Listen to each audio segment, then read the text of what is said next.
குழந்தைங்கள்லேருந்து பெரியவங்க வரைக்கும் யாரை கேட்டாலும் சொல்லுவாங்க ரஜினி அப்படின்னு. லைஃப்பில் பார்க்காத கஷ்டமே கிடையாதுங்க. ஏழ்மையான குடும்பத்தில் பிறந்து 5 வயசில் அவங்க அம்மா இறந்துடுறாங்க. 10, 15 வயசில் கூலி தொழிலில் ஈடுபடுறாரு. லைஃப்பில் வந்துட்டு 25 வயசில் தாங்க அவருக்கு வந்து பஸ் கண்டக்டராகவே கிடைக்கிது. அப்பயும் கூட வந்துட்டு ரொம்பவே கஷ்டப்பட்டுருக்காரு. ஒரு டைமில் பாலச்சந்தர் தான் அவரை பார்க்குறாரு. இவனுக்கு ஒரு வாய்ப்பு தரலாம், இவங்கிட்ட திறமை இருக்குது அப்படின்னு சொல்கிறாரு.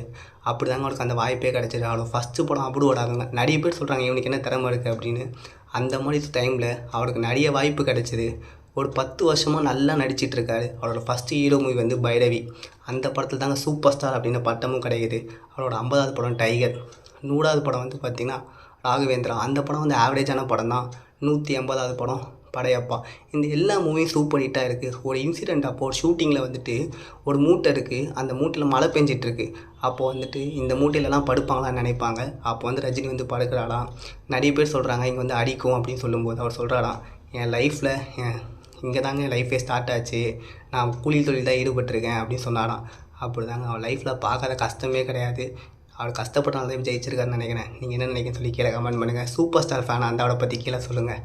By, take care.